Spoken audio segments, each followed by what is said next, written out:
Ontem, no bar do Instituto de Engenharia, nós tivemos a oportunidade, aliás, sempre temos lá um lugar fabuloso, pela localização do Instituto e pela liberdade que a gente tem de conversa, de debater a função do professor de engenharia, né? Do arquiteto, do urbanista, de todos que têm essa responsabilidade de ensinar. Há muita coisa a ser corrigida. Aí ficou muito claro na discussão que o MEC tem uma preocupação mórbida com a preparação do professor, mas uma preparação, acima de tudo, acadêmica, que poderia ser diferente, né?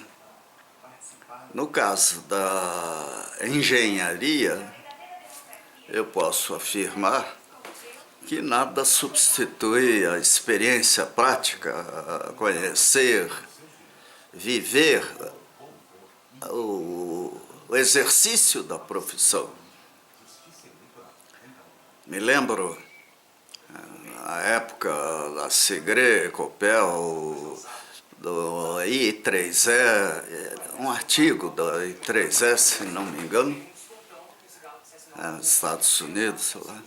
A I3E tinha sede lá, não sei se ainda existe,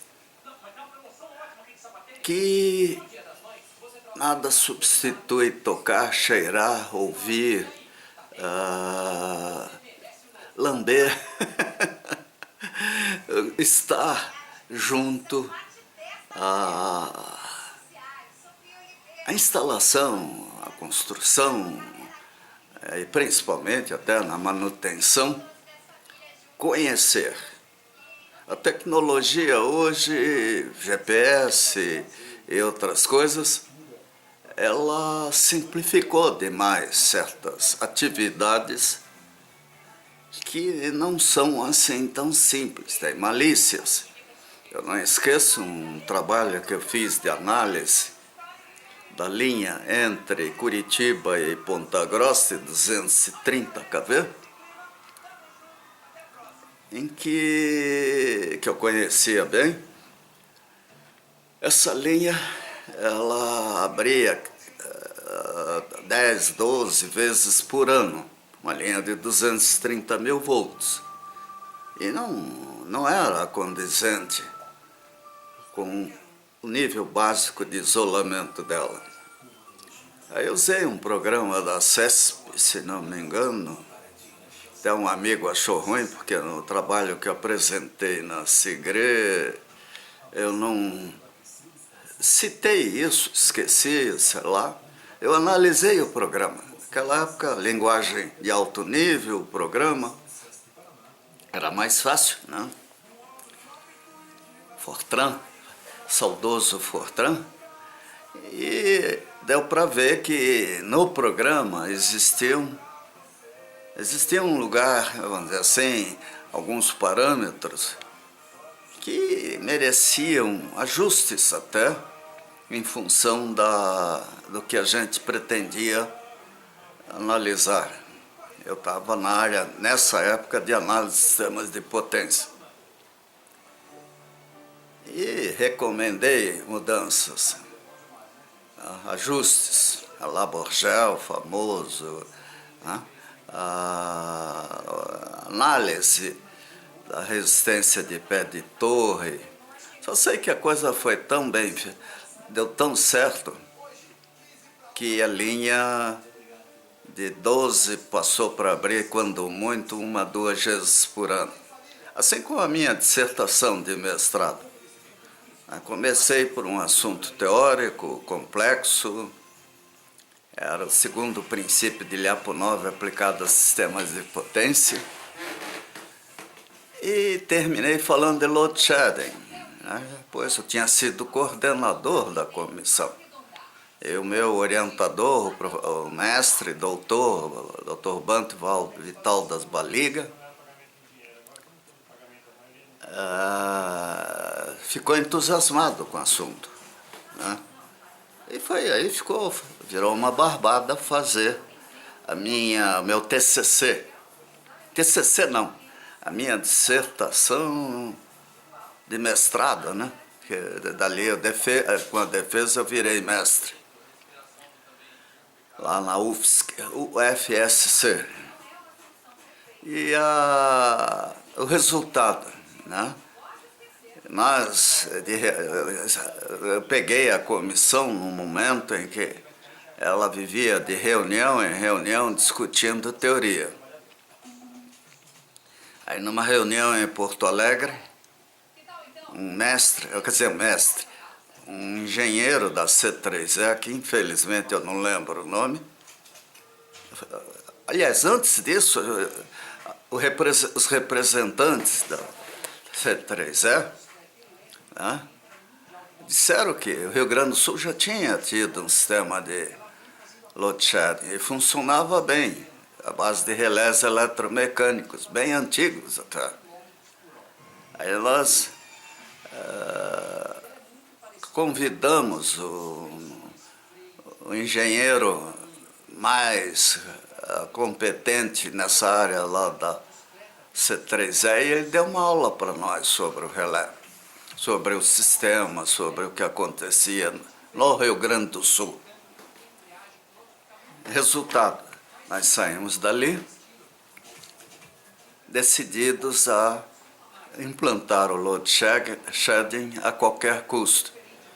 E dentro de 1 a 2 anos, o sul do Brasil, que tinha blackouts totais, quer dizer, desligava o sul inteiro, que o sistema era tremendamente frágil, a sua conexão com a região sudeste, nós reduzimos isso a zero praticamente.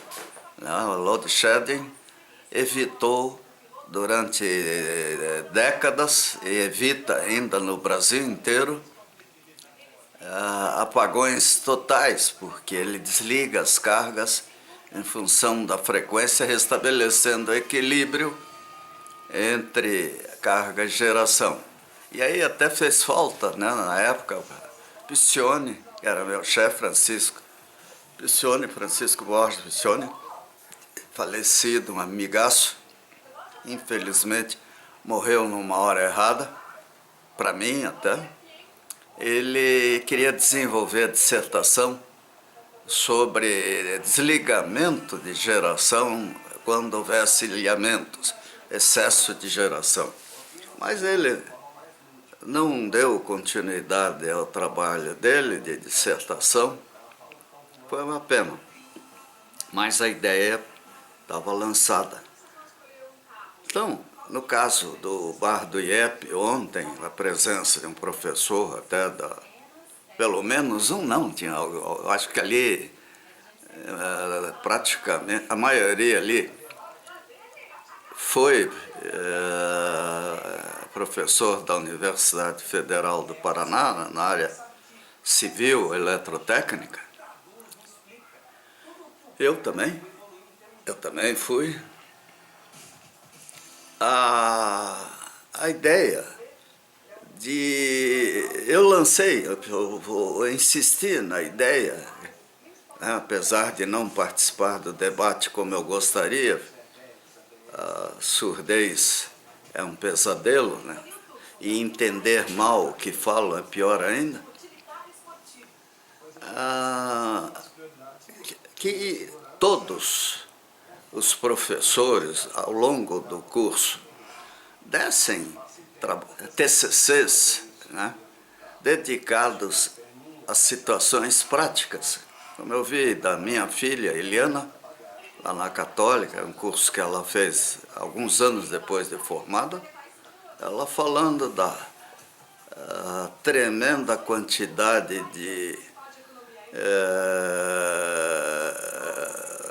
ajustes na contabilidade que o governo impõe, soltando todo dia uma norma, um regulamento, sei lá como é que eles chamam, diferente. É um pesadelo para as empresas. Se isso é de boa fé ou má fé, não sei. Só sei que obriga qualquer empresa a ter programas especiais, pequena, média ou grande, para saber o que tem que ser feito. Eu tenho, como eu disse, tenho pena dos prefeitos de cidades pequenas, né? Porque não dá para ter estrutura que uma grande cidade eventualmente tenha, e ainda olhe lá, porque a lei 866 é infernal, é burra demais, é idiota, mal regulamentada, ela não considera uma série de fragilidades do Brasil. Mas os TCCs são ótimos. Eu vi um, por exemplo, sobre Maceió, falando do Rio Salgadinho, né, que é um escândalo lá dentro da capital de Alagoas, né, problema de tratamento de esgoto. Caiu feito uma luva naquilo que eu vi. Cheguei até a pegar táxi para ir ver esse rio, o mercado, a área dos pescadores, tudo ali carente de sistemas adequados de tratamento de esgoto, de rios, saneamento de rios. E como eu vi lá na praia de Laranjeiras, privatizaram, fizeram aquela onda toda com o sistema de tratamento de esgoto, mas chegando na praia, até pegando teleférico na época, num verão desses, tinha lá a plaquinha, água imprópria para o banho. E você olhava para dentro do mar, aquelas linhas de criação de ostra. Bem, não deu outra, né?